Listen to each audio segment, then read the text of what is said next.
Hello there and welcome to the Sunday Footy Show. We've got a cracking 2 hours in store.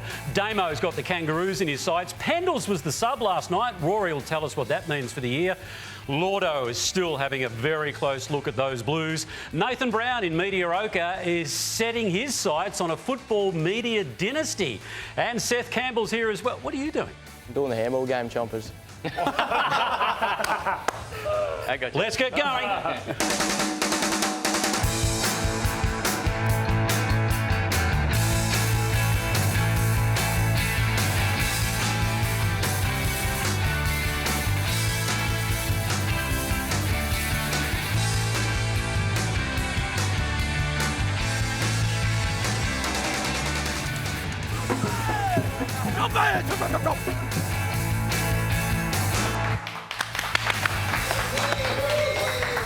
Tom Papley, you silly little man. Welcome to the Sunday Footy Show. Great to have your company and great to have Damien Barrett on board. Gee, some lopsided matches so far. Yeah, there are too, Jason. Big wins. We'll celebrate those wins, but equally a lot of focus is going to go on some really dreadful losses as well. You must have loved last week, Rory, to come back for a second. Yeah, I got some good feedback though last week. So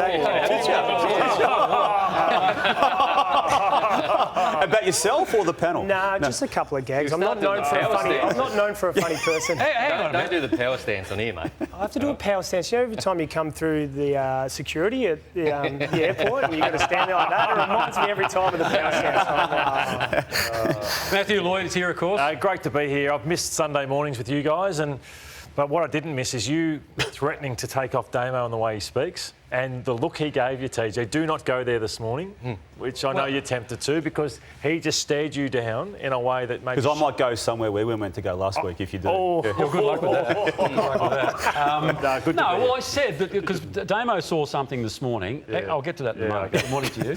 Good morning, everybody. Footy's back, opening round. I felt like opening round didn't have it, and round one is here. And I felt like us as a show, we didn't have it last week. It feels like it's our first show. I mean, we had to tiptoe around his issues for 45 minutes last week. It just felt 2 hours. Short-jointed last week. I had a big summer at the tennis, so we had to tiptoe around that. So, and we're copping it all week for not going there. Yeah. So just be very thankful that you're sitting there and that we didn't go hard. Can I just say, without going there, right, you need to stop the obsession, right? On Triple M, that's all you seem to talk about. You need to stop stuffing up. Right, you need to stop it on Triple M. Internationally. The people who do tune into you, right, and I know that you're Mr. Glad Wrap these days, as in you're just clinging. But, you've got to get... Clinging for 25 years. Just stop it, OK? Must be a strong Stop it. cling wrap. Now, what about Damo? Damo? Damo said to me this morning, he goes, I've just seen something quite extraordinary today. Right? Now, Yeah. We've got a tennis story. No. I got into the dressing room this morning, TJ, and this is how settled this guy is in week 2. He's in a makeup chair. He's got Nat and Kat. One's shaving the back of his head, one's cutting the back of his head. I had to wait 20 minutes while he was getting his hair cut. Week 2. I'm not overly well known for organisation skills, especially when it comes to my hair. So I do apologise, Damo, but you've got beautiful hair. The girls gave me the feedback last week. They said we're cutting your hair if you don't cut it this week, and I. Sorry, girls. Yeah, because you got great feedback last week, even with the long hair. Yeah. Well, that's right, and I'll keep my long hair if I want to, TJ. So you just sit down and run this show, please. All right, let's have a look at the round 2 results so far. Gee, it's going to be the shortest-lived TV career, I can tell you. No one saw Thursday night coming. 41 points down, and the Tigers, one of the wins for the ages. Hawthorn, 26 points. They kicked 6 goals in a row. That was pretty much the margin at the end of the game. Geelong got out to a 10-goal lead. Fremantle come back, a big 78-point whopping. There's question marks around Fremantle. Sydney have lost their first 2 against very good sides, the Brisbane Lions. Western Bulldogs did what they had to do with a lot of players out last night, and the Pies are back. They smashed Port Adelaide. When you say the Pies are back, I'm not entirely sure they ever went away. Well, maybe there was for a lot week. of people questioning them. I know there were. Yes. So all the so-called experts and the pundits. Name names. Who? Name names. I'm not here to name names. I'll name names for you. I'll name names. Dan Houston, Nick Dacos, Josh Dacos, Craig McRae, Darcy Moore, Braden Maynard. Schultz, right? Braden Maynard, 2 goals in the space of a minute. There you go. There's some names. TJ, this is the third quarter. So the game was over at half-time. They were 5 goals up, but then they put the foot down, kicked 7 goals to 1. And then ended up a 91-point massacre at the MCG. And it was good to see.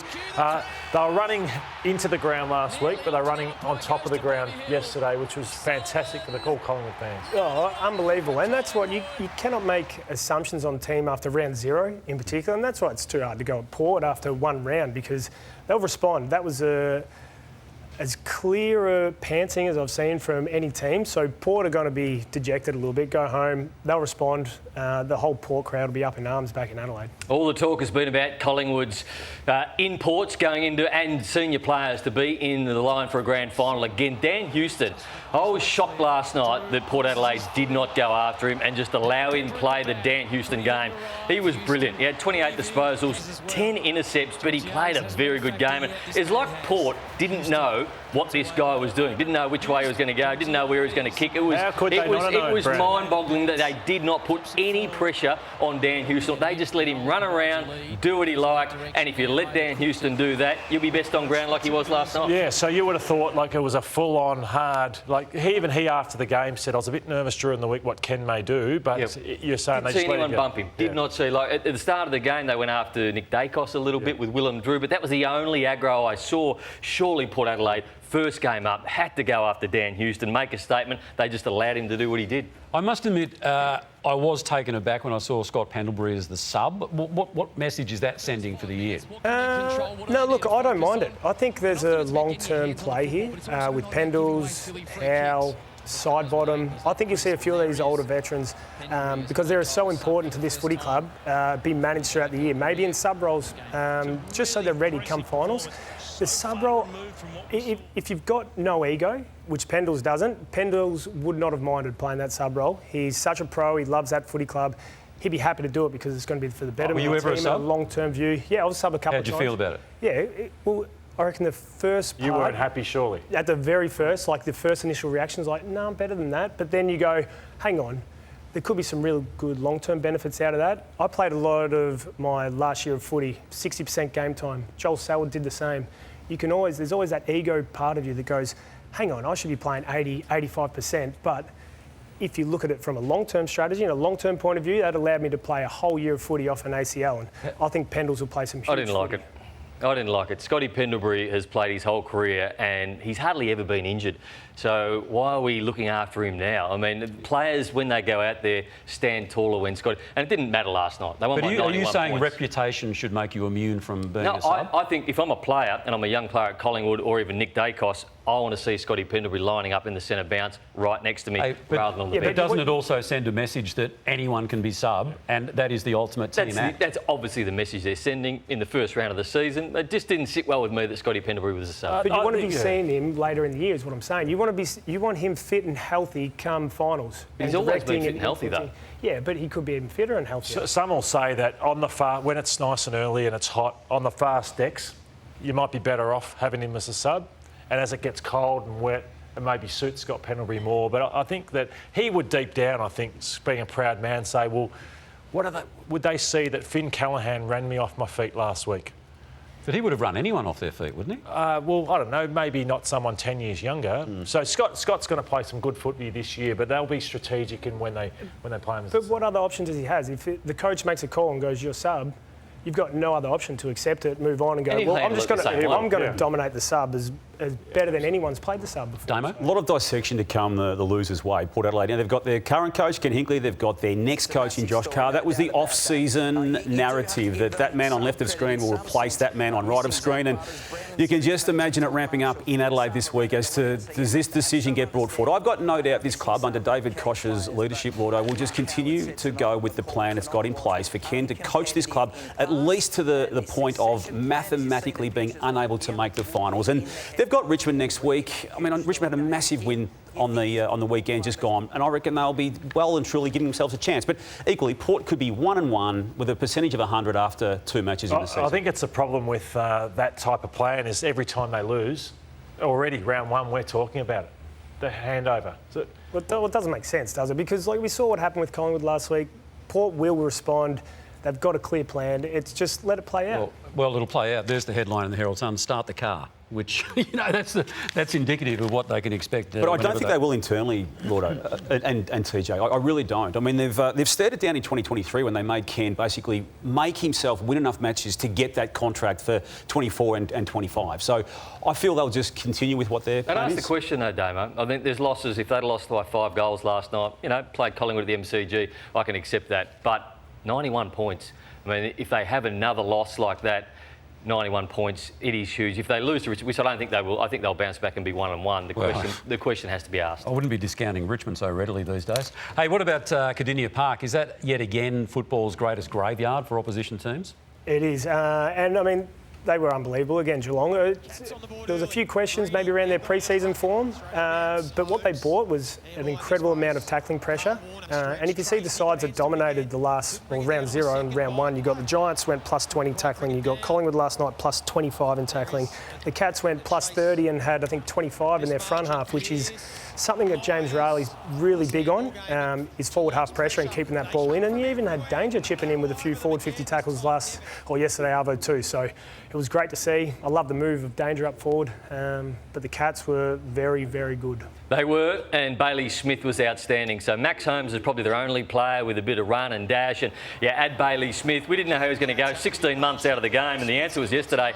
He is a professional footballer, 32 disposals, more importantly, 12 score involvements, and he ran Fremantle off their legs. And it was interesting, Chris Scott's comments after the game about, let's get on board, let's take the lid off. So to me, there's been internal and external, supporters, coteries maybe, questioning the move of getting Bailey Smith and what he's brought and the way he presents himself at a football club. But when you answer with your football like he did yesterday, they'd have to be happy. He's a personal beneficiary too of the postponed opening round game, because I really doubt he would have played with some niggles that he had coming off the knee and some hamstring and just soreness issues. So absolutely right to go yesterday. Probably would have been line ball. What did you make of Chris Scott's comments about lifting the lid off him and the supporters getting behind him? I just think it's a natural thing for Chris Scott to do that. I mean, they are so protective of how he's going to look. I think he's exceeded their expectations by tenfold on what he did first up, because they're realistic about what he's been through on and off field, and particularly that knee problem that he'd had, Brownie. And they had a plan to ease him into the season, but he's just such a professional that he's exploded into it. Yeah. Lordo, what about the Dockers? There's losing and there's losing, and that was as bad a loss as you'll get. They fought hard in the third quarter. It was one of the most amazing Murphy Reid 10-minute quarters you ever see. Kicked 4 goals in the space of 5 minutes. But the last quarter was embarrassing. So here's some of the stats conceded. But in terms of Justin Longmuir, he said, I just didn't think I prepared them the right way. We weren't tough enough. They had some good players out, but still, it's the way they lost was poor. They did, but you're right, Lordo. In post-match, Justin Longmuir was at a loss, but it's hard to work out why he was so down going into the season. No, we weren't tough enough.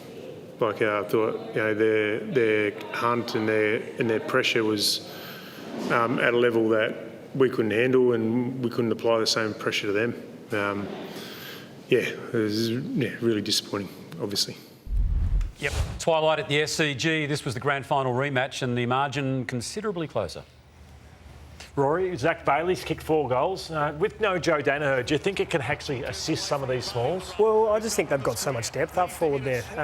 Obviously, Zach kicked 4. We had flexibility in Zork. Zork went forward and managed to kick a couple. No Charlie Cameron yesterday. He was a late withdrawal. So they've got so much flexibility with their talls and smalls, and so many options to kick goals. So it's no surprise. He's one of the best small forwards in the comp. Rory, when it says Rory, that's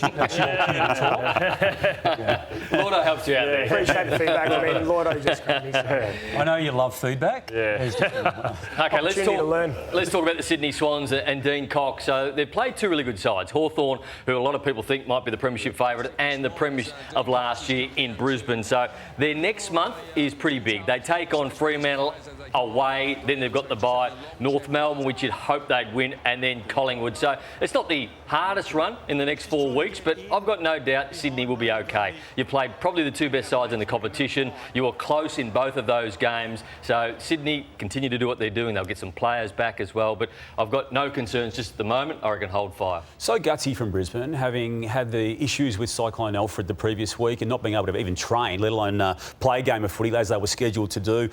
No Joe Danaher, obviously. Charlie Cameron comes out as a late withdrawal. Kai Lyman goes down early. And then Brandon Starcevic, worryingly, has now suffered a third concussion. Now, we just go back over this. This is last year. This is all in the space of 12 matches.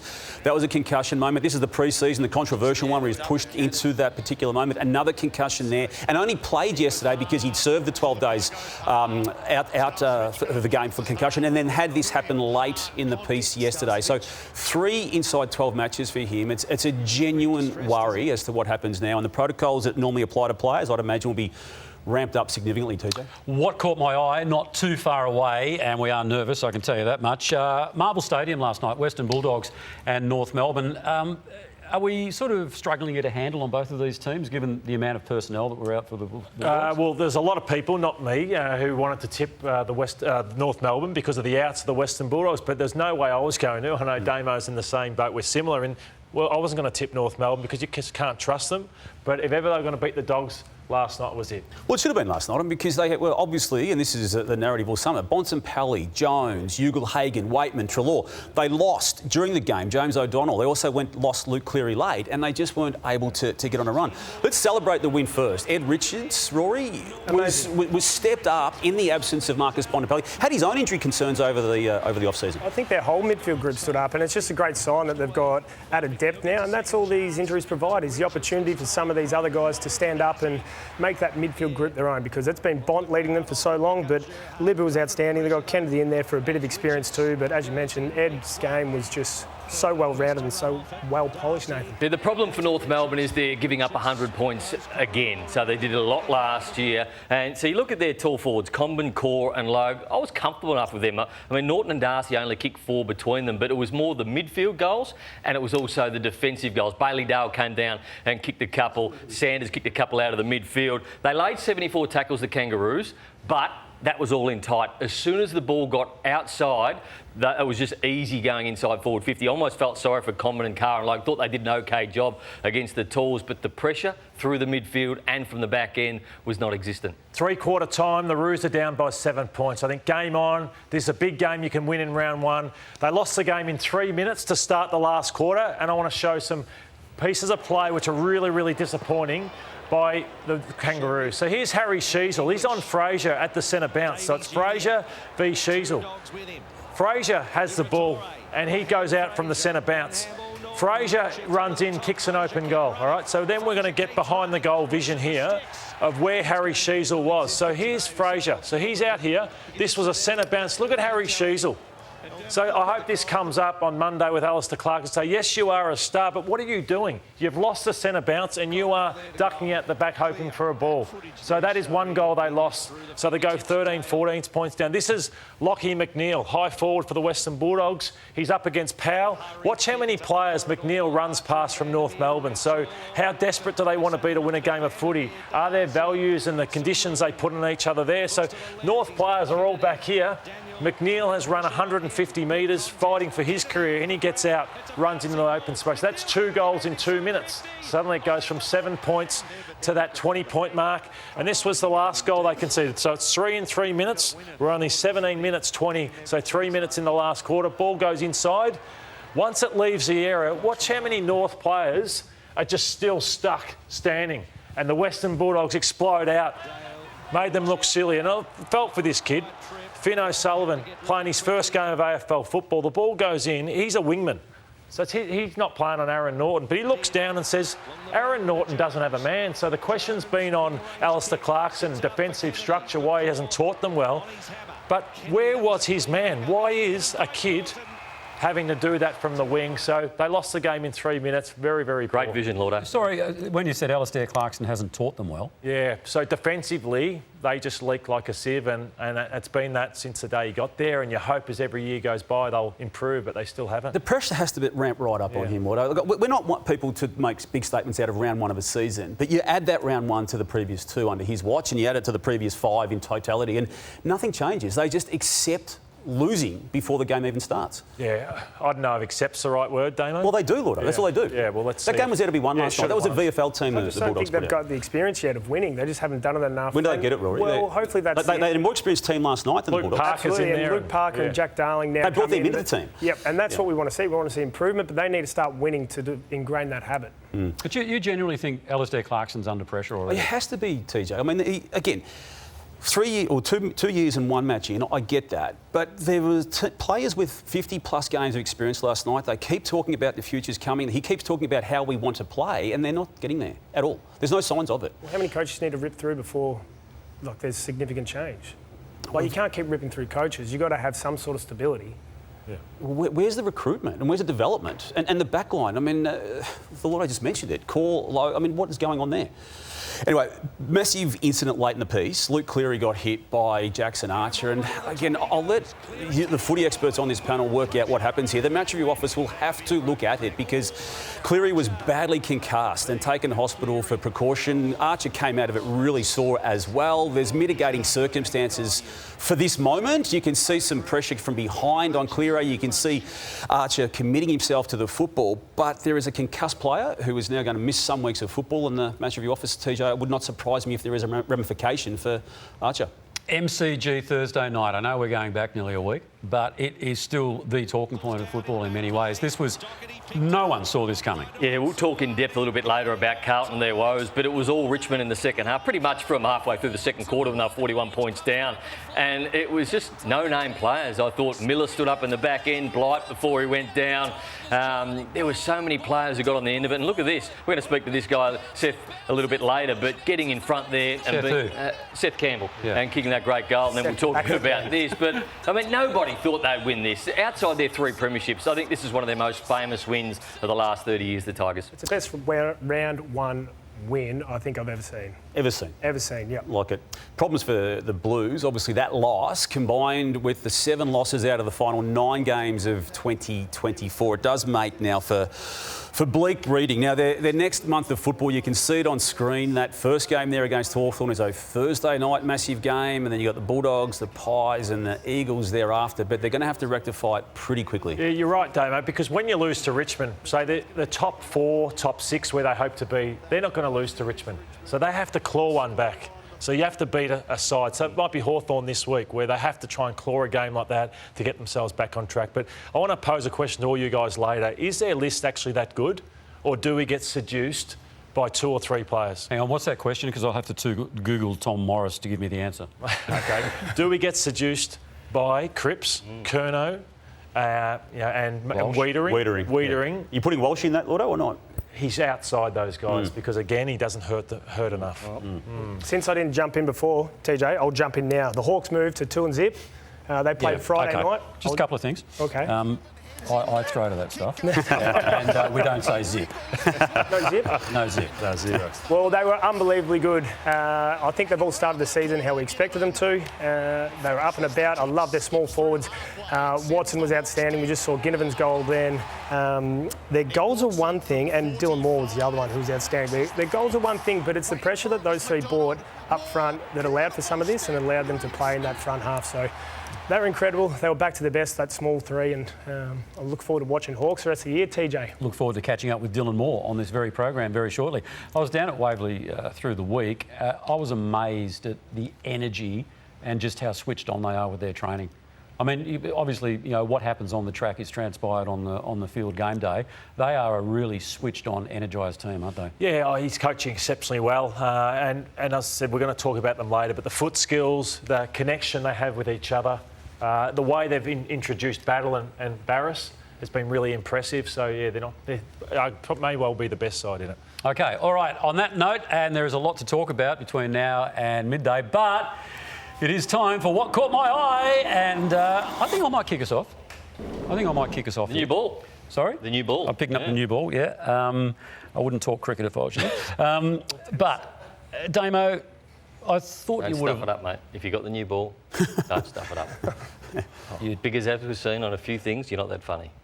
Glad wrap. I would just sit back at the moment. If I was. So, Damo, I thought you would have learnt your lesson. I mean, I was down there grand final week in the fan activation area at Yarra Park, and we saw yourself and Hutchie doing your podcast. And you've cropped out the massive crowd to the right of screen. You've cropped out the massive crowd. There's no crowd. There's no crowd there whatsoever. You've cropped it out. No standing zone. So pre-season, you think to yourself, OK, well, we're not going to go through that again. So you put out a tweet saying, we're going to be there. We're going to be there.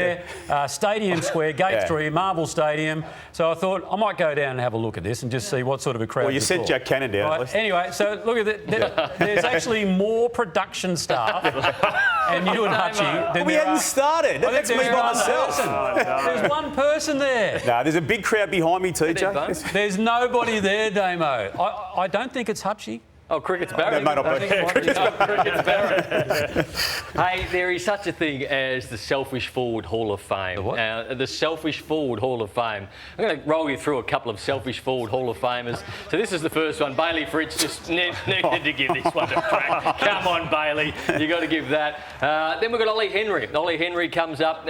Ollie Henry had to give that. Gets mowed down. So these are the Selfish Forward Hall of Fame. Lordo, I'd shut up if I was. Let's go back to Lordo. Poor old Norcroft taking the mark of the century. Loves Lordo. He wants it. He's sore. He's saying, oh, Gaz, you got to go off. I'll take it. Lordo actually goes back. He's got the ball. And he starts to line up. Have a look at him. Wait for it. Lordo now starts to go back like he's going to line up for goal. He's already It's the greatest mark of all time. Thursday night, Carlton a little bit selfish. Poor old Frankie Evans kicked the goal, but you wouldn't know it. Have a look at Zach Williams who fumbled it, and then Zach Williams punching the ground. Slow-mo, have a look at that. He didn't get the goal. His teammates kicked the goal, but he's unhappy. He's hitting the ground. Poor old Zach Williams. Come on, Zach. That's selfish. That's very tough to follow, but I do. There's two things I love in footy. It's a debutant, and we had that with Harry Armstrong on the weekend. For Thursday night. Love seeing this. It's all about your friends and family. Everyone gets amongst it, but it was good to see him debut. The other one is draft night. I absolutely love, and we'll flash.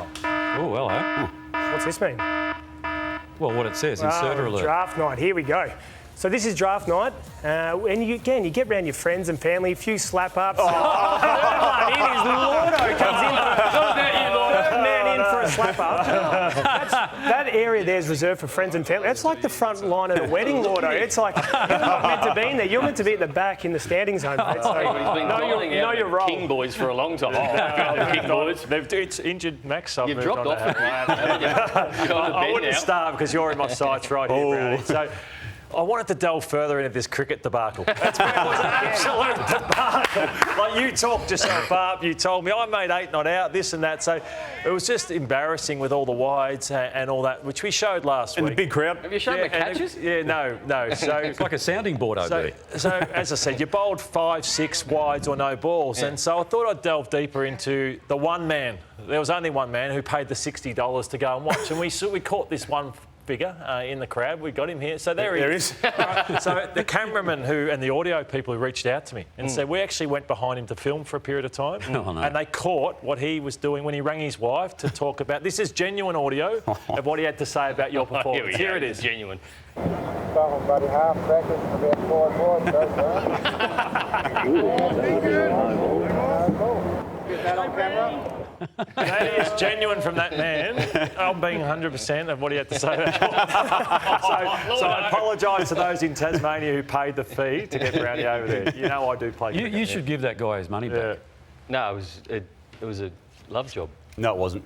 Now, TJ, this caught my eye during the week, and it caught my eye because it's a straight theft. It's an intellectual property theft of something that used to appear on this show. It's now appearing on other platforms, and I'm not going to stand for it. I'm going to take back this IP, TJ. This is our segment. It's back. So I'm I am Vol-Damoing somebody that we used to know, TJ, a former friend of this show. He's a thief, he's a plagiarist, and he's got form in this theft space. Now, Isaac Rankin, we love Isaac Rankin. We love him in the midfield. Same with Rankin, playing midfield. See, Parrish is his man here. Him versus Parrish. You know what? That ball's gone inside 50. I might just go out here on my own. Rankin peels off for the outlet, easy ball. Who ends up with the ball? Who bobs up and kicks a goal from the top of the goal square? We love Isaac Rankin. Not so much when he defends. You want to play midfield, Isaac? You got to defend. So he's copying Campbell. He's copying me. I did some lame gag a couple of years ago wherein Sonny's on set and you all laughed along. He's copying it during the week. Now, he also decided to do his own investigation segment, Brownie, on SEN. It's such a good segment that Triple M stole it 20 years ago. He's rebranded his new show. It's basically Footy Classified reheated. You've got Good Call, Bad Call. That's now called The Spill. You've got The Closing Cook. That's The Swipe. Carro's Arrows, TJ. That's called Carro's Call. We're flattered, mate, but get your own material. Am I being too harsh, Nate? Yeah, not being too harsh. He actually hasn't spoken to me since that day at Collingwood where you started to talk about private stuff. Well, he did have his own segment, Receipts, and that lasted 1 week 3 years ago. Look, I don't want this to get nasty, TJ. Oh, no. I don't. No. But Legal action on the cards? We've got legal options here. They've been busy, our legal people at Channel 9, dealing with another matter that took up all their work over summer. But they are now free, and I am seeing them on Monday to deal with this IP theft. You want easy, TJ? Damo, that's good, Damo. That's outstanding. Well done, Damo. That is absolutely How will he outstanding. respond, do you think, Kane? Well, he hasn't spoken to me since that day at Collingwood. What are you talking about? Private conversations between us that he yeah. outed publicly. Remember when we had the debate whether he was going to vote, whether he was going to stay on the panel or not for the remaining We never 4 had a weeks. vote. You decided. But we had a vote. We didn't have a vote. It wasn't a vote, it was a It conversation. was a genuine discussion. You had and I conversations. 2-2. And then you went and blurted out everywhere. No, I'm sorry. Blurting The things vote out couldn't again. have been. The vote couldn't have. Blurting things out everywhere, aren't you? Mate, I'll kick you up the blurter in a minute. Right? The fact of the matter is, You're an international there was never a vote taken. There was never. Listen, Glad Rat. Close it, all right? Close it. We're going to take a break. We're going to take a break. You are watching the Sunday Footy Show. Back with more. Well, Damo, Rory, and Lordo will be back. I can tell you that much.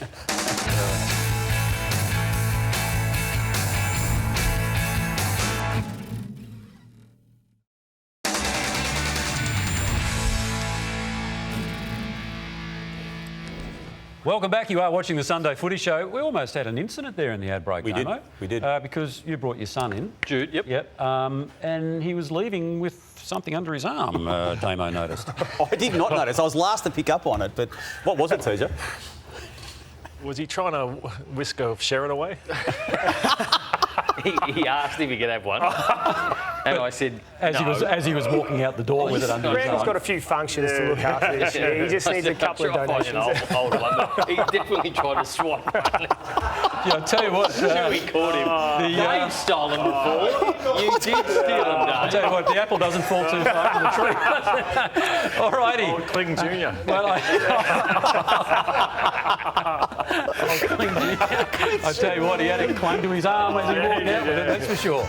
Wow, they start him early. All right, let's take a look at the scores from yesterday at the MCG. And I tell you what, Collingwood didn't steal this. They absolutely deserved it, and they ran away with it. And what a start from Tim Membry. He set them alight, 3 goals in the first quarter. McStay, the 3 big forwards, Membry, McStay, Mihocek, 10 between them, brilliant.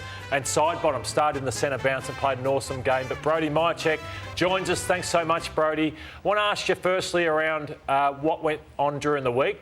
Did you feel you broke down in your system, and I hate the word structures, against the Giants, and you got that act together against last night? Yeah, we definitely talked about it. It's not how we would have wanted to start. GWS did a good job at taking away a lot of our strengths, and we just went back to what we trained all pre-season, and being a bit more bolder, braver, predictable to each other. And it was a fun night. So how did you go about recovering versus trying to improve things? Because you didn't cover the ground very well as a team, but yet last night you were explosive from the first bounce. So is that a confidence thing? Was it about managing the week? How did you get your running game back? It sort of took us by surprise, the heat last week, I think. I think it got to everyone. Still hot last night, but different type of heat. And throughout the week we took it a bit easier, but on our main training day, we trained as hard as ever. So, just when we play a bit more predictable to each other, we run to the right patterns and we want to run more. So, the way we play should make us use our legs a bit more and get to the right spots. And, we did that last night. Hey, Brody, it's Loney here, mate. Hey, I just want to touch on Dan Houston's game.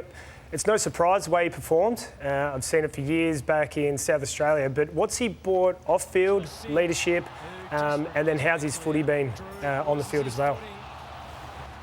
Yeah, his pre-season was awesome. He slotted straight into that back line. To have him last night was amazing. He's the best kick in the team. What he does with the ball, it gives you confidence for us forwards to lead up at him, to get in the right spots. And whenever the ball's in his hand, he gets the opposition scared, and the boys want to feed off him, and he's awesome to have there. 2 games into the season, Nick Dacos has had a heavy tag in both those. Willem Drew starting on him last night. Has it been discussed as a coaching group and as a playing group about getting him some more help around the football, because he looks like he's having to do a lot of the heavy lifting on his own at the moment? Yeah, last week he copped a pretty hard tag from Bedford, and we did talk about that to help him out there. Last night with Nick, we know he's going to bounce back and want to improve from the hard tag he got last week. And he did awesome last night, and we know he's a superstar and he's gonna get the hard tag most week. But to help him out, a few extra bumps here and there, but we know he's a hard runner and he can get the ball either way. And everyone talking about a Brownlow medal coming Collingwood's way this year, but maybe the Coleman medal as well. Braden Maynard. What was all that? Yeah, he was talking about it before the game. He was going to snag a few. So, I don't know what he was doing in the forward line, but for him to kick 2 easy goals like that, it makes us seem like we're not doing our job properly. So, he loved it last night, and it was good to see him kick a few. Not easy, both from 50, Damo. Yeah, they were, weren't they? Hey, Brody, we debated, and there were varying views on this, the Scott Pendlebury naming as the substitute. How did you take it personally as a Collingwood player when you're made aware of it? And it obviously worked with telling effect ultimately. I think with the 6-day breaks, I think him and Fly sort of planned that out. He's good to have on the bench along with Fly to get some insight into the game, and he can view it and see it from the sub point of view. But I think it's good for him to play a different role in the team. And I think when he come on, he did his role. But with a professional like Pendles, he took it on the chin and did that role. And I'm not sure what's going to happen in the next few weeks, but the 6-day breaks come into play with that. Brody, you're still trying to figure out how to fill that shelf just above your right shoulder there. You've only got the one thing on it. It seems a little bit sparse, the rest of it. A bit like your trophy cabinet, Nathan. I do actually have a Batman action figure to my left shoulder. I took it off because it probably wasn't a good look. But we can actually see it. We can actually see it. This room is... you can? Yeah. This room's filled with... little comic book memorabilia. There's a Spider-Man poster back there, so I love my superhero stuff. But it is filled most of the time. Brody, you guys were sensational last night. 4 Magpies in the votes, as you'd expect. So I thought Dan Houston against his old side was best on ground. Side bottom with 31 disposals was sensational. I agree with you. Dacos bounced back, and Tim Membry, I loved his start to the game. And returning for a 3rd year in a row for the Sunday Footy Show is Lexus of Blackburn, where luxury meets performance and footy passion drives everything they do. And have a look at their skills just in the office out there. That is beautiful stuff. Lexus of Blackburn. It is brilliant. So they've been a big sponsor of the Sunday Footy Show for a number of years now. Paddy Cripps drove away with a nice car last year. So thanks again to Lexus of Blackburn. All right, Brody, great to see you. And here's your prize pack. Thanks, Chompers. You're off to Gumbaya World, where water slides, thrill rides and wildlife collide. Unlimited access with a family pass thanks to Gumbaya World. Mind the meerkats. A 3-month membership to HitFit. Combine body weight and boxing for a full body workout. On you, Nath. You'll be best dressed on the golf course with a quarter zip top and pants from Clutch & Co. And we'll kit you out in Catstar Brad Close's clothing brand. Be close, your swing, your style. A box of Chrome Tour golf balls and a cap, thanks to our great mates at Callaway. And another 2 hats for your playing group, thanks to Travis Matthew. For all your beer and wine cooling needs, Bar Fridges Australia is your one-stop shop. A pair of Aquila, premium quality footwear since 1958. Treat yourself to a batch of Daniel's Donuts. Book your special delivery online today. A meal for 2 courtesy of our friends at Platform 28, the best pub in Docklands. A pair of Rick's Eyewear. Eyewear that inspires confidence, especially the Soho Cherries. And elevate your wardrobe with the latest streetwear style from St. Goliath. Back to you, Charms. Pete Smith speaking. And that wraps it up for this edition of the Sunday Footy Show. There's a lot of prizes there. A lot of prizes there. A lot of prizes there. Hey, Brody, great to see you and good luck for Friday night against Footscray. Thank you. Thanks for having me. Good on you, Brody Mihocek, joining us there. What a player he's been for the club. Yeah. From Port Melbourne. Was he playing at Port Melbourne in the VFL, I believe, before getting up? I think they Nathan Buckley drafted him to play defence. And then he's become a star forward over 4 in his first game. 4 game, yeah. All righty, we'll take a break on the Sunday Footy Show. More to come right after this.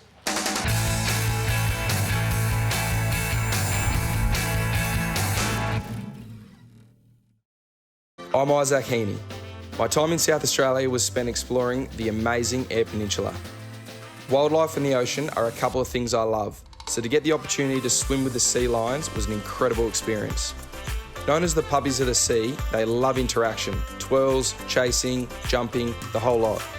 The Eyre Peninsula is less than an hour flight from Adelaide and is home to amazing native wildlife, rugged coastline and incredible seafood. I can't wait to come back to South Australia to explore more. And we can't wait to get over there as well for Gather Round. You having us around for a barbecue? That's been a bit of a tradition. Absolutely, yeah. I'm great on the weather, so TJ, I'll invite everyone aside from you. That's right. Until we fix this sort of issue we've got at the moment. So.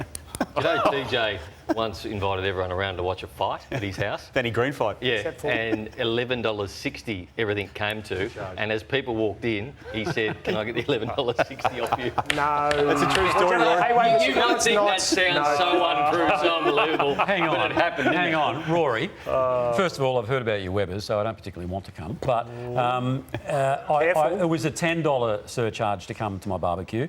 Well, that makes things better. That's you got the then. fight, you got hamburgers and beer. That's a good combo, but they're your mates, aren't they? Yeah. Alrighty, let's move on. Cardinia Park yesterday, we saw the Cats in full flight.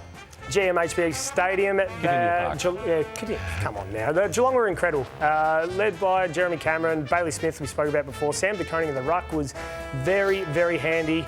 But it was their pressure that set them up for the whole game. As I mentioned before, their forward half turnovers were outstanding. Their forward group in particular kept it in their eighth, but it was a big statement from Geelong, I thought. Huge statement. Apart from the third quarter where Fremantle came back, it was a hot day, but then they put the foot down. I want to talk about this man, Sam de Koning, his brother, who's doing the ruck work at Carlton and has for the last 12 months. So obviously Reece Stanley is an option for the Cats, but 25 disposals, and he played as an extra midfielder. And I didn't think they lost anything in the ruck work, the tap work, anything in clearances. So this was a great move. So he's been playing some brilliant football at centre-half back, but when your ruckman can do that sort of stuff, I mean, it is a massive bonus. I want to ask you a question, being straight out of the game like you are. I heard Chris Scott say this is Max Holmes' team now. So that's how highly they rate him. So what you've seen playing against him? Yeah, he's been electric, and now he's got a little bit more help from Bailey Smith coming in. Sam de Koning, as you touched on. I think that midfield group is starting to look much more mature than what it has in the past. You've obviously got Atkins that comes through there too, and we're still not sure where Stewart fits in this team. Is he going to play back? Is he going to see him a bit more in the mid, or is it just fun and games? As we know, Chris Scott likes to play a few games with some of his players, but Max is, I mean, his year last year was enormous. But I just love he's got... Max, just that, say like Dangerfield going forward. Yeah. So he's the number one midfielder now in the team, Max Holmes. Best and fairest winner last year as well. Yeah. So just... And they were 25 points up when he was probably best on ground in the prelim final against the eventual premier Brisbane before he went down, and then they lost that game. So he's so crucial, and he has helped obviously change. He's come a long way team. since Billy embarrassed the hell out of him on that particular morning. Yeah, heartbreaker for him that year. And Murphy Reid was the highlight for the Fremantle Dockers yesterday, and it was just like, look at the scoreboard there, 84-37. To do that in your first game of AFL football, it's unbelievable. So Sandringham Dragons boy Caulfield Grammar last year, and he just oozes class. I was surprised he drifted out to where he did in the draft. Around that, I think it was around the 15 or 16 mark. So his set shots was good. He crumbed to the right places. I thought Chris Scott left Mullen on him for too long, in my opinion. And then just a crumb here. So you saw the players jumping all over him. They were blown away by the kid. So he'll play every game this year, you'd think. My first lot of votes, Bailey Smith with 9. It was unbelievable, but it was led by Sam De Koning in the ruck, feeding him, and Max Holmes. And then I had your man Reid coming in because that 10-minute patch was very good. Grand final replay at the SCG, and Sydney jumped out, kicked the first 4 goals, and you thought Sydney at home. Brisbane were a little bit sluggish early, but slowly they got going. Zach Bailey was outstanding. His pace really worried them. Dunkley just does what he does. He was inspirational, kicked a really good goal at an important time, had 27 disposals. Dane Zorko's playing like a 21-year-old again. I thought he was fantastic. But let's talk about Sydney and where they're at. They've lost 2, but I feel like they'll bounce back. Tom McCartan was put forward yesterday, defensively as well. So you sat up there last week and didn't like the move, but he went back at a crucial time yesterday. And TJ asked me a question about it, and I said I'd give it 6 weeks, but I think they gave it 7 quarters. And the last quarter, they actually threw him back behind the footy, and he looked far more comfortable. So they've got a decision now to make, because all pre-season they would have had him forward. So you don't throw it out in 2 weeks, you wouldn't have thought. But it was interesting when the game was on the line, he played back in the last quarter. Yeah, he looked settled too. Lockie Neal got a heavy tag from James Jordan. Nath, I'll ask you about this because I reckon there used to be a time where this would have been the difference if Lockie Neal had a quiet game between Brisbane winning and losing, but not anymore. Well, it was last year on multiple occasions, so he did a great job, James Jordan, yesterday. I thought they didn't pull the move quick enough last week. It was half-time when he went on to, at Hawthorn, when he went on to Will Day. Yeah. But yesterday, just completely blanked in. Sometimes you can have a heavy leg day, like Lockie Neal could have been a little bit off yesterday. He didn't seem like he had the same zip, but it's a big scalp early, and I got James Jordan in the votes. I thought that job was terrific. Bailey was outstanding. Dunkley and Zorko. Do they have to beat Fremantle in Perth this week, you think? Because if you lose your first 3, does it take you out of top 4 calculations? Sydney have done it before. They've lost 5 and Brisbane didn't. I'm sorry, Sydney. But in terms of that, Sydney, they've done it before. They made finals. They had to win 8 or 9 on the bounce, and then they got bounced out of the finals first week. Have they lost against the 2 best sides? Yeah, probably. So would you expect them to beat Fremantle in Perth? So from what I saw yesterday, but Fremantle going back to Perth is a whole new ball game, isn't it? Still plenty to come on the Sunday Footy Show. What about our handballers, Jedd Busslinger, who's a young man just banging down the door there at the kennel. His time will come. But also Seth Campbell's going to join us from the Tigers. What a story. Do you reckon we can get him to do the backflip? You can try, but I reckon if he did it, he'd be marched in tomorrow morning. To say don't do it. Don't do it, yeah. For fear of injury. For fear of injury, yeah. Yeah, OK. Well, I'm going to ask him anyway. And also, Media Ocha, not too far away. You're going to celebrate one of the absolute greats of the game in Deep Dive. But up next, I think we might be heading out Waverley Way and catching up with Dylan Moore. That's all to come on the Sunday Footy Show.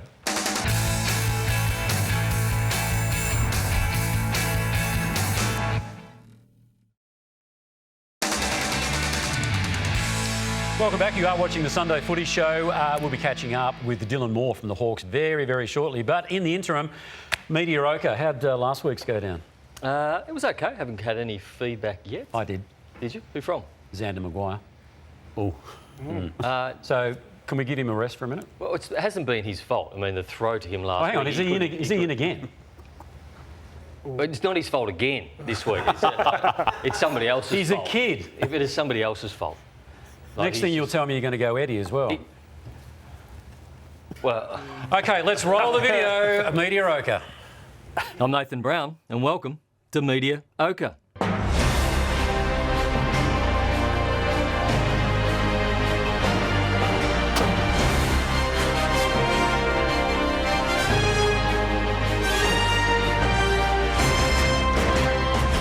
Couch this year has pitted the young Bucks against the old Bulls, but it was the old Bucks who had a seniors moment this week. Did you see that, Jordy? Think about yours. Sorry, you've had McDonald, Keating. Big footy names have changed networks over the summer, but it seems James Brayshaw hasn't caught on with who's on his team. And number one on their list is the man that they've been after for years, Harley Reid. Awesome, Xavier, thank you. The ever-smiling Brad Johnson had his trademark demeanour tested this week. First, Dermer's all over him. Bradley Johnson, he looks like he wants to come off Bobby Hill at the other end of the ground. And I think he's trying to cover up. Yeah, he looks like Bobby Hill's trying to cover up a Hemi. Yeah, well, we... Then, a seagull. Derm isn't the only one jumping in on his colleagues. Fox Footies and one of my favourites, so it hurts me to do this, Glennie McFarlane. Elijah Holland stepped away, taking some personal time as well, and just for Jesse too. I mean, some of these young kids get dragged back by the WA clubs who both of them have money and cap space, but 100%. I think it's really positive that he loves the club there. They've supported him, and they'll have to pay him great money or good money. He kicks a lot of goals, but he wants to stay at the footy club. And Carlton just don't lose too many these days. No. Not to be outdone, Seven Mate made a whole show of it. And that's gone outside the Dorovich model. Has that satisfied? That hasn't satisfied. I think the PA post-career. Do you think the whole thing could blow up? Association. They've said, look, because they still haven't got an answer. Well, that would be a disaster because the players could walk away. The AFL need to be players. Players have put their PAs put their hand up. Having your name released, pulled out. So does walking away after a first event. It's a bit harsh. Should that? It's not the average job. Lynch them. And most senior people at the AFL I just want to agree with that. I get that.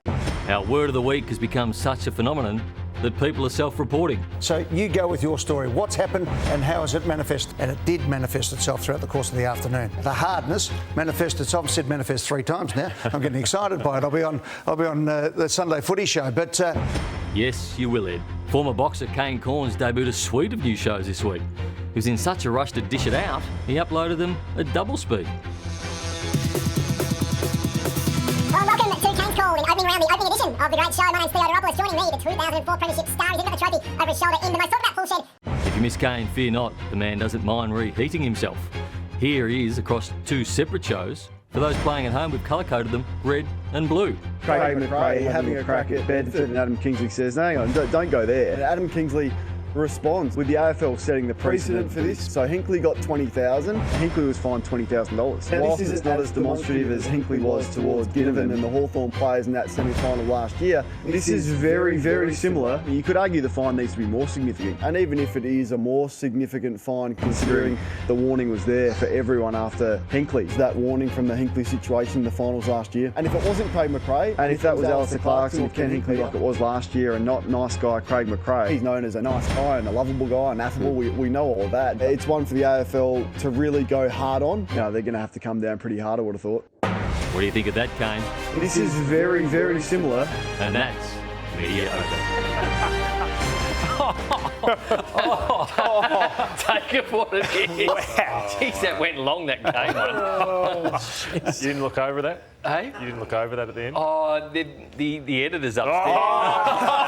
Own it, Brownie. It went long. You know who it is going on, but that's good. Take it for what it is. And I told you, Xander, it wasn't his fault. James Brayshaw threw to a different I know, name. but he's just starting out. And he's very good. Very good at what he does. But let's give him a rest. Has Eddie got to you, has he? No, not to it. Let's just give him a rest for 6 days and then we'll revive it again next Sunday. Alrighty, the Dogs in North Melbourne, as we mentioned earlier, the Dogs went into this match very much undermanned. They got the job done and we're still trying to get a handle on just what North Melbourne is about. Where are they at? Yeah, and I mean, the Dogs is a huge win for them because, as you said before, undermanned, they probably shouldn't have won it. I thought the depth that North had in, they could have definitely got it done. Larky was good. Sheasel, their captain, Jai Simpkin, tried hard all day, but the Doggies' depth, I think, is just flourished. And you've seen this new young crop come through, Nate, that I think it's going to help them in the long run be better off, especially when they get some of their, more veterans back in. Do you have them in your 8?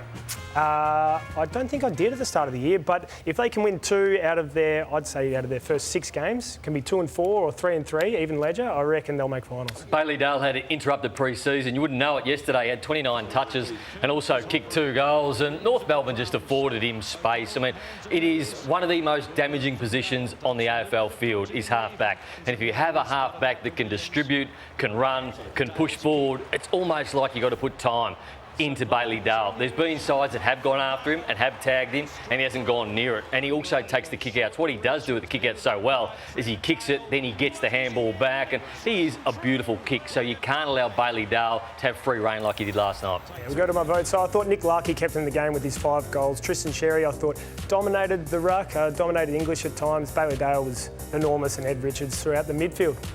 Early leaderboard for the Lou Richards medal, and James Sicily out on top. Carl Amon, obviously knowing they've played 2 games, but Bailey Smith is in there. Dylan Moore, we're going to speak to in a moment. Toby Nankervis was best on ground the other night, and Finn Callaghan gets to play today against the Demons. We will talk to Dylan Moore, just tied up in a meeting at the moment, but he'll be coming out sooner rather than later. We'll take a break. When we come back, it is Lordo's Deep Dive. This is one not to be missed.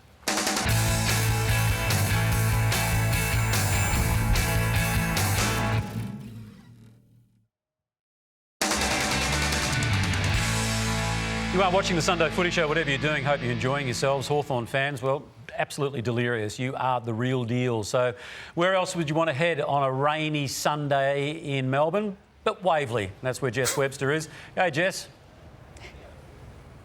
G'day, TJ. Yes, miserable weather here at Waverley today. But Dylan, I imagine spirits are high after Friday night's win against the Bombers. Talk me through the performance and what was most pleasing. Yeah, absolutely. I think... Yeah, spirits were high, but now we know that we're 4 days away from versing Carlton at the G, so everything's come around pretty quick. But yeah, boys are up and about. We're celebrating St Patrick's Day for Connor Nash tomorrow, so yeah, boys are having a bit of fun in there. What do you got planned for St Patrick's Day? I've got nothing planned, but I think Nashy's heading down to St Kilda area and support his fellow Irishmen, so I've got nothing, but yeah, Nashy definitely does a lot. Yeah, love that. Obviously a different start to the season this year, 0-5 last year, a couple of wins on the board at the moment. What did you get to work on in the pre-season to make sure that you hit the ground running in 2025? We wanted to come back fitter and stronger, and that's what we've done, we believe anyways. A lot of boys in pre-season were hitting the track hard, and probably last year we didn't get involved in as much football work earlier, whereas this year we kind of, as soon as we got back, we were into game simulation. We were starting to really work on our skills and hone in on our craft. So this year I found a slight tweak in, we're already really fit when we got back, so let's get into football, and I think it's paid dividends early. And one of your recruits, Tom Barris, has struggled with the team song in recent weeks. Have you sat him down and taught him the lyrics? Does he know them yet? I think his family sat him down during the week. He's got 2 young boys, and they were just like, Dad, you need to learn the song. We want to hear you sing the song. And they're all in the rooms hearing him singing. I think he got most of it right. Yeah, okay, good. Well, I'm assuming as long as you keep winning, he'll eventually learn it. But massive game against the Blues on Thursday night. How excited are you about that, and how do you prepare for them? Yeah, keen as, I think. Yeah, in a couple of days' time, we'll start to do some opera review and see how they're going to play. But as we saw last night with Collingwood, they got smashed around 0, but then they went and played really well last night, and Carlton lost a game that everyone thought they should have won on Thursday, so they're going to come out fiery. So we need to bring the exact same effort as we have the last couple of weeks, and hopefully we'll put on a good show. Great stuff. Now, do you want to say g'day to TJ back in the studio? Yeah, hey Chompers, how you doing, mate? Good to see you. I'm going well, thank you, Dylan. Nothing pre-planned about that, was there? Oh. Sorry, mate, I'm having some trouble with his earpiece. Oh, wow. Karma got in there too. Yeah, I did, yeah. See, that's what happens, mate. That's what happens. You got me? Yeah, it's bad karma. Yeah, no, that's all good stuff, mate. The way you guys are going, you can say what you want, when you want. Hey, Dylan, I want to ask you, is it positive that you're beaten up in a few areas by the Bombers? Sam Mitchell's spoken to you. You lost the inside 50s by 10 and the clearance by 19, so still a few areas you need to tidy up.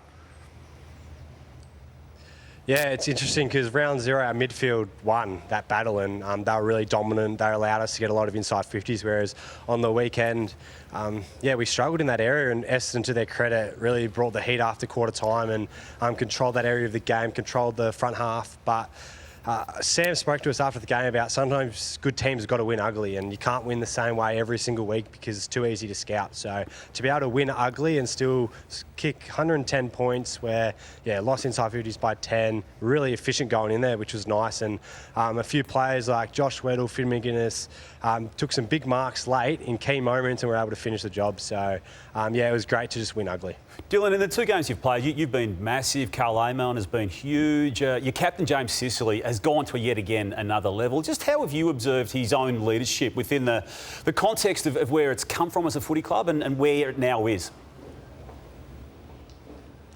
Yeah, I think speaking to him, when he first came into the four walls, leadership was nothing for him. Like, he just wanted to play football, and it's well documented, and he says it a lot, that he was quite hot-headed and fiery early days, but as he's progressed in his football journey, he's kind of understood what it means to play good football in a good side and have good leaders around him that have allowed him to flourish. And I think, last couple of seasons in particular, being our captain, he's someone that I want to play with, I want to play for. And the first couple of weeks, his speeches pre-game have just been from the heart, and I think that's what he's really showed the football world at the moment, is he's playing for the team and for everyone. And last year he battled that shoulder and really showed us how tough he was. And then this year, I feel like he's just willing to die for us out there. So, it's a real honour to play with him every week. Dills, it's Lonnie here, mate. Hey, well done on the weekend. You play Thursday, you're in on a Sunday. Most clubs don't come in on Sunday, so run us through what today looks like, but what are you reviewing? I reckon last week,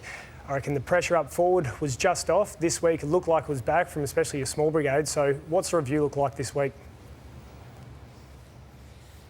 Yeah, today we've just come in, do a bit of weights in the morning, get on the bike, get our legs going, because we know we had a 6-day break. We're playing 4 days' time, so we need to get moving early. And if we had the weekend off, then it's like, oh, well, are we keeping each other accountable to be able to move on a Sunday before the game? So we've come in, got moving, and then we're about to head off to our review. I'm not entirely sure what Sam's got in store for us, but I definitely think it'll be around the contest. We can't consistently win games when we lose contested footy by 20 to 30, lose inside 50s by 10, clearances by a bit as well. We know that we probably scored a lot from kick-ins and centre bounces, whereas to win 24 games like that's probably not sustainable. So I assume that'll be the crux of what we're getting at. Just on Sam, I found the documentary amazing on Hawthorn, and teaching Massimo D'Ambrosio not to go onto his left side all the time because it limits how you can move the footy. And I just thought the foot skills the other night, being there at the MCG, was a real standout for the class of your team by feet. And one of the goals that led to your goal. Just some of the pass, that was Josh Ward initially, a lot of left footers in the team. So just the demands Sam Mitchell puts on you as a team to be elite by foot is my question. Yeah, I think it's because as a player he was so good left and right that he's always telling us you've got to work hard on your skills. And to be honest, he actually says that your opposite foot doesn't have to be elite. All you have to do is get a kick that can get you out of trouble. But his biggest, I guess, pet hate is, can you roll on only one side or can you roll on both sides of your body? So that's the thing. I think the Zoolander comments about Mass was he could still kick on his right, but he wasn't going to his right leg ever. And you can still, when you turn to your right, you can still kick on your left. But it's just our game style is, if we want to play attack and we want to keep flowing the football, is you got to be able to turn both ways. So that allows us to be predictable to each other and probably allows pockets of space to open up, and then allows good skills to happen. And I think, at the G, you see Carl Amon off the half-back flank. His skills are elite at the moment, and he's really setting up a lot of chains for us. Great stuff, Dylan. I could listen to you all day. Your views are honest, they're frank, and impressive. You better hope he doesn't retire for a long time, my little friend. 22, mate. It's a long time to go. Yeah, I know. I'm just sort of saying that there's threats. Thanks, Chompers. What do you say? I'm not going to stay 30 years in the number 2 seat and then not get it. Hey, just one before you go, Dylan. Not bad by you. When do you head out to Dingley? When do you pull stumps and go out to Dingley? Yeah, I think the project will be finished around August, September, but that's in our season. So I think the girls might head out there first and get used to it, and then the full football club will probably move out in November. That's what we're hoping anyway. A few of us have been out there recently and it's looking amazing, so can't wait to get out there. Definitely in time for next pre-season. All right, good stuff, Dylan. Good to talk to you, mate. Thanks very much. And Jess, thank you very much to you as well. All right, we'll take a break. Have you all been to Dingley? Have you seen it? No, I haven't. Incredible. Absolutely incredible. It's state of the art. It'll be the envy of every sporting club in Australia. All right, we'll take a break. You are watching the Sunday Footy Show. Lordo's Deep Dive is next.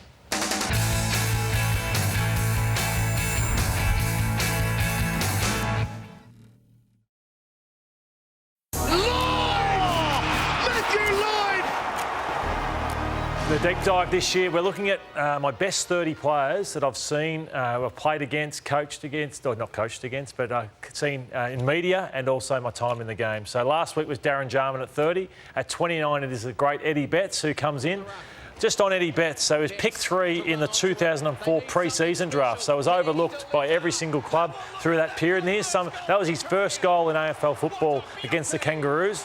Have a look at his second goal, it's even better. So unbelievable, the goals. Glenn Archer trying to keep up with him. So look at the first 2 goals of his career, just how good they were. So Eddie was fantastic for Carlton. And I think it must have been a contract offer that he didn't like that got him to the Adelaide Crows, and he was equally a wonderful player. But the highlights we're going to watch today are amazing. Eddie, he brings people through the gates. He still does in the way he commentates the game. He brings a smile to your face, Rory. So there's his Carlton highlights, but I'm interested to hear from you of what you saw once he joined the Adelaide Crows. Well, I'm so glad he had a poor contract offer from Carlton, because we certainly loved having him. He's been one of the biggest personalities we've had, I think, come through our doors. For Eddie, football is fun. It was his mantra, and when he had fun, you kick those sort of goals. I can't believe you scrapped the Adelaide goals, because there was 4 goals of the year, I reckon, that he may have won at Adelaide, and no prizes back then, which always bugged Eddie, because he should have had 4 cars technically. We'll get to the Adelaide ones in a minute. This is his first goal of the year, way back in 2006. Simon Prestigiacomo and also Tarkin Lockyer there in that passage of play. Who was that? Simon Prestigiacomo. And this is the 2015 goal of the year. Eddie Betts. I've got to touch on this, because everyone was always like, oh, how's he done that? But Eddie would practice this after every training. Just before he'd go off, he'd kick bananas from the boundary, he'd kick left foot torps, which is his opposite foot, all the time. That was never a fluke. He'd practice it, and I feel pretty lucky. I had a front row seat to the Eddie Betts show most weeks. So 4 goals of the year. How many did you get? Just the 1, but Eddie didn't get a mark of the year. This is 2015. Nick Haynes couldn't quite take the footy. Eddie looked like he's going to handball underneath. Got around a couple, and that is genius. Well done, Eddie. Which is the best one, you reckon? And this one, 2000. Rory. This one. Rory is the best one. The inserter. To the favoured side, I like it. Turns him inside out. Yeah, that's so the best. Smart. 2019. So he's done it 2006, 2015, 16 and 19. So he's... And another 25 that could have been. Absolutely. And Eddie is with Fox Footy, but was good enough to send this message as he appreciated being on the deep dive. Thanks, guys. Really appreciate the love. Thanks, Lloydie. Means a lot. Thanks for showing those goals. You know, I won it 4 times.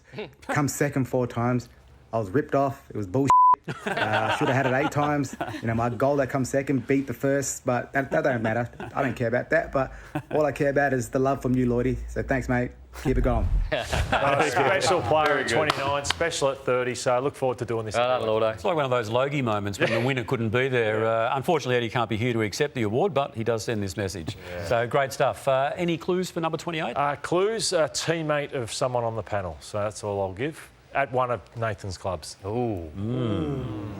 Right, OK, we're going to take a break. When we come back, you are watching more of the Sunday Footy Show.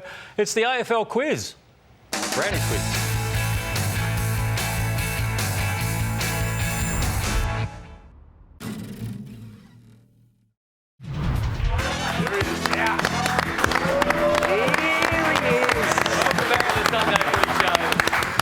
Favourite segment, Brownie Quiz, brought to you by Sportsbet. $500 on the line. And we're going to have 4 quizzies here. Damo, who are you playing for? Alex Ingram from Leeton in New South Wales. Brownie?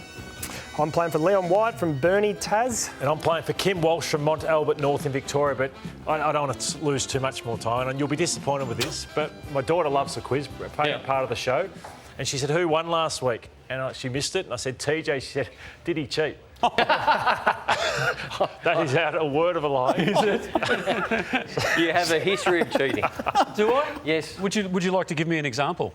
When the producers were in your ear that time, you couldn't get the answer, and all of a sudden you came up with the answer? Yeah, OK, I concede that one, yeah. Bobby Stoyanowski, I hope I got that right, Bobby Stoyanowski from Avondale Heights. OK, $500 on the line, thanks to Sportsbet. This is all about debut, so there's been a lot of players made their debut. Lawler the other night played well, so Dave, you haven't got to go with that name. No, I was stumbling and Dave suggested that he might do it for me. OK, question number 1. Playing for the Bulldogs, how many goals did Mitch Georgiades' dad kick? I'm not funny. We lost one, but we gained 1,000. We lost one, but we gained 1,000. He did, 8 on debut. Did that come up last week? Against Carlton back in 1989.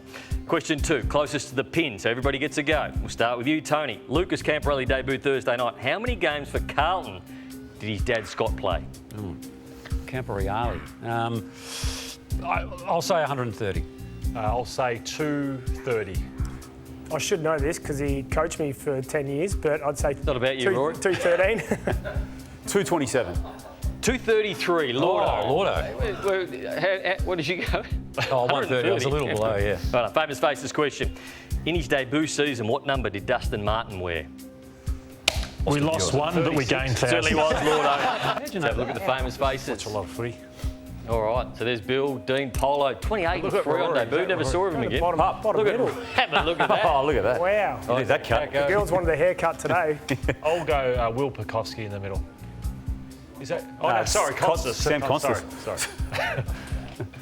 Wow. Bad luck, You Lordo. deserve that. You did deserve that. Who debuted at age 28 and won a flag at age... We lost one, but we gained James thousands. Busslinger, very good, Lordo.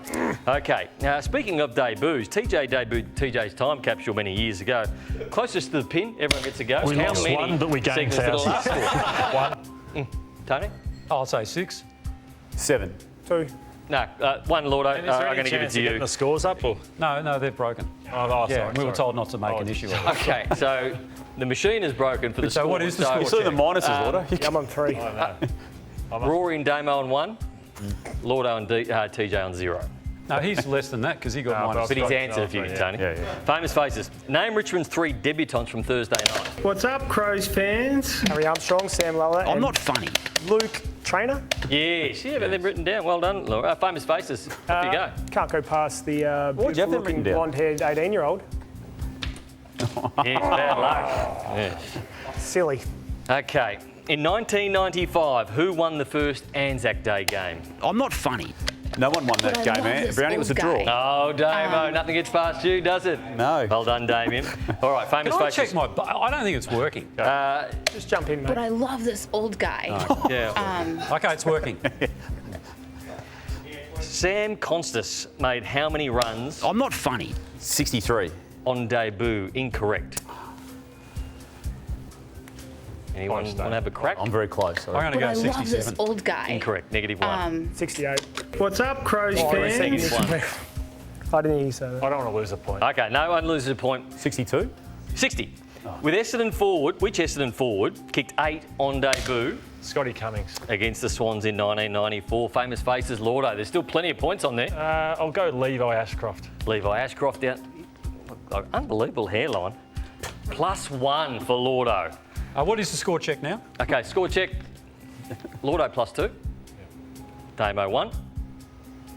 Rory -1. Ooh. Okay, one more famous faces question coming up here. Western Bulldogs debutant Sam Davidson played for which VFL team last season? Richmond. Richmond. Lordo's playing on the board. Lordo's on fire. Yeah. I'll go Bill. Bill. Your risk. Oh. What do you do here? Oh, yes, so you can gamble because you've got 2 points. Up Gamble to responsibly. 2 points with a risk question I've got down here. I'm going to find that in a minute. It's over the back here. So do you want to gamble? Yeah, may as well. You're going to gamble? Yeah, I'll gamble, yeah. You're gambling 2 points. Gamble responsibly. Who had 34 disposals on debut in season 2024? Which North Melbourne player? Sheasel. Harry Sheasel Oh, is well, why right. didn't you just give him the answer? Hang on, in 2024? 2023, I mean, Damo. No, So- hang on. Whoa. What in 24? No, you got the question. he played in 2023. No, mate, you He best can't. on anyway. It's not. He got it right 2024. anyway. He got did, it right but it was anyway. 2024. But hang on, the rest of us were thinking 2024. He got the year wrong, did you? Well, it was Well, how did written you get it down. right? Who am I? I was captain of Shambles. my football club. I'm a 3-time premiership player. I was a father-son to Brisbane. I had... Yes, Damien. Will Ashcroft. Incorrect. I had 0 disposals on Jonathan debut. Brown. Jonathan Brown. Lordo, it's just a clean sweep. Who did you play for, Lordo? I played for Kim Walsh from Mont Albert in Victoria. Kim, $500 coming your way thanks to Sportsbet if you want to join. Shambles. WWOS. But I still was clinical, though. Just, He would have you got the wrong player, wrong year. All I can say Don't be a sore loser, Damo. would have clearly won anyway, TJ. Don't be a sore You were loser. dreadful again. Mate, all I can say is when you get home today and your daughter asks who cheated, own up, please. Next thing you're going to bugger up one of the scores on the handball. I don't know. All right, we'll take a break on the Sunday Footy Show. Back with more in a moment.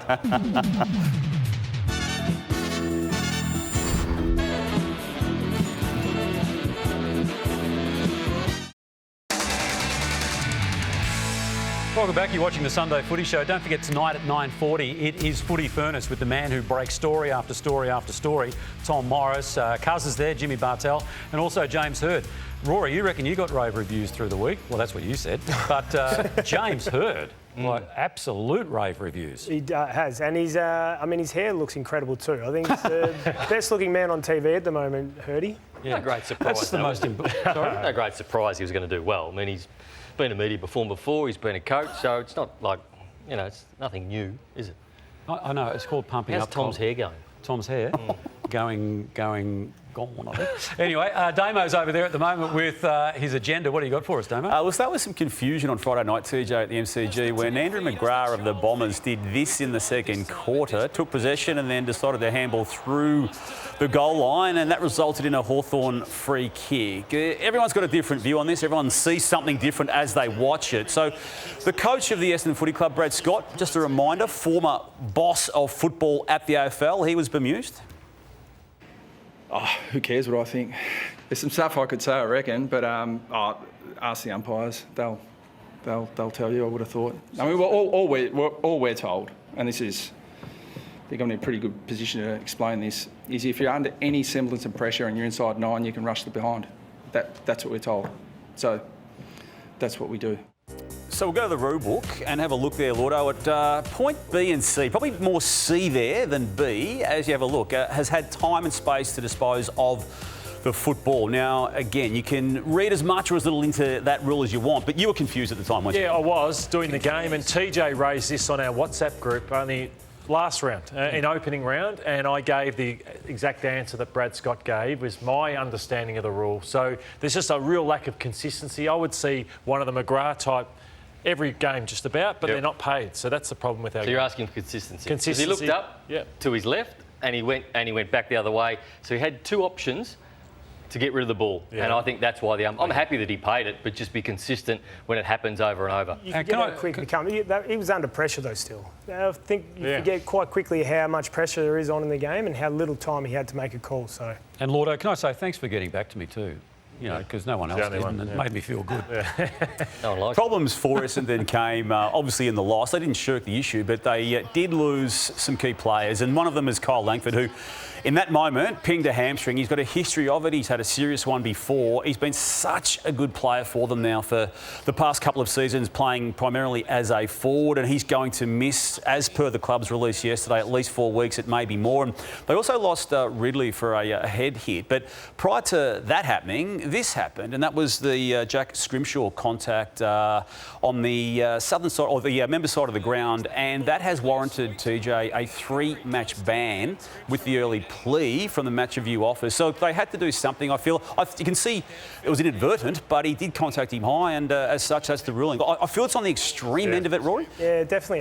When I watched it, I was like, oh, that's careless, a bit unlucky. It sort of slipped up. Maybe 1 week I would have expected, but 3's heavy, very heavy. Are they going to fight that, Damien?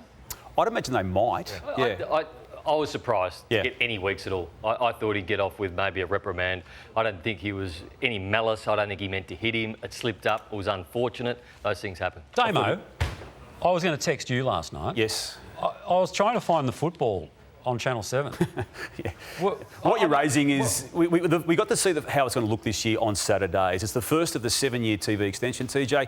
All football on Saturday, as we've known for some time. And to your point, we got to experience it last night. It is not on free-to-wear. All matches on the Saturday, certainly in Victoria, are on the pay TV provider Foxtel, and it is going to, and already has, caused some dismay, some anger, and certainly confusion as to how you even watch the 2 matches that you may want to watch, as we all need to in media, when it is on Foxtel, given you can't split your screen from a Foxtel broadcast. Well, it seems a little odd, doesn't it? I mean, not everyone can afford KO. Yeah, it's disappointing for the fan, and also I found 2 games starting at 7:35 last night. Surely the AFL can sort out the fixture. Just need one game on a Saturday. What's that? One game on a Saturday. For the fan, on free-to-wear, yeah. Alrighty, we'll take a break. You are watching the Sunday Footy Show right here on your home of football, Channel 9. When playing away from home, the Sunday Footy Show stays at the Langham Melbourne. The Langham Melbourne, a proud supporter of the Sunday Footy Show.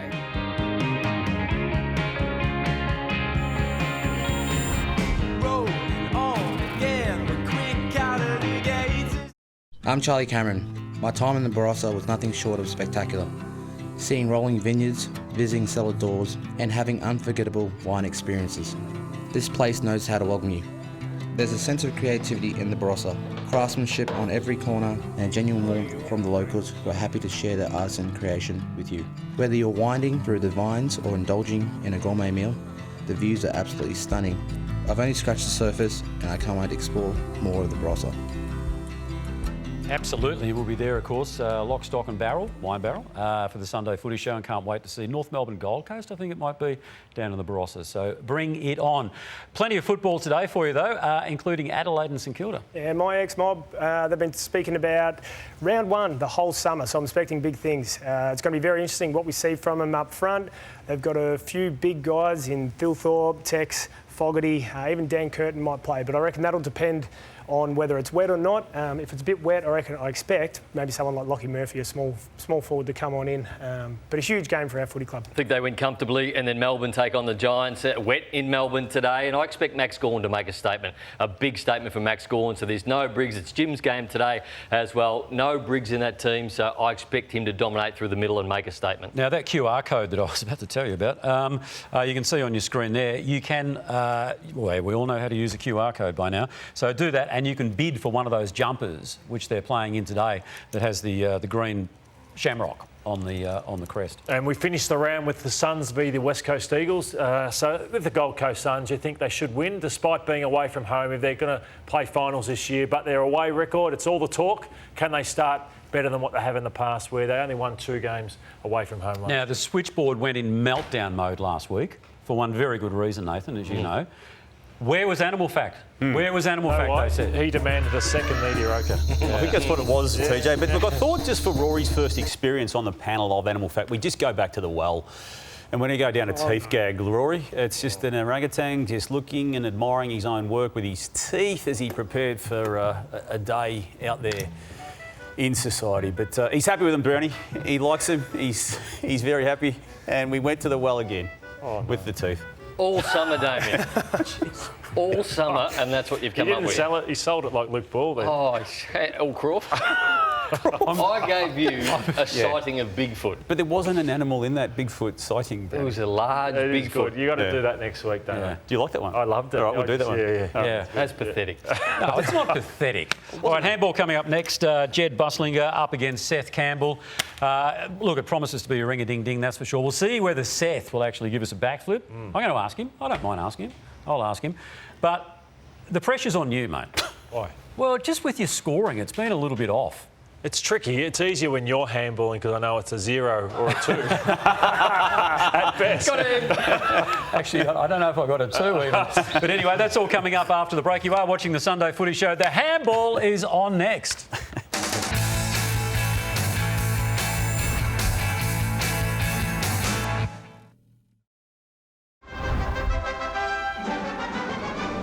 Welcome back to the Sunday Footy Show. We love this segment almost as much as we love Lordo's Deep Dive and whatever other segments that we might have in the program. But we do love Louis' handball, and we love having these two young tyros in as well. From the Western Bulldogs, Jedd Busslinger, who's ready for a breakout year in 2025. How are you, mate? Very well, thanks for having me. You must be all so close to making that debut.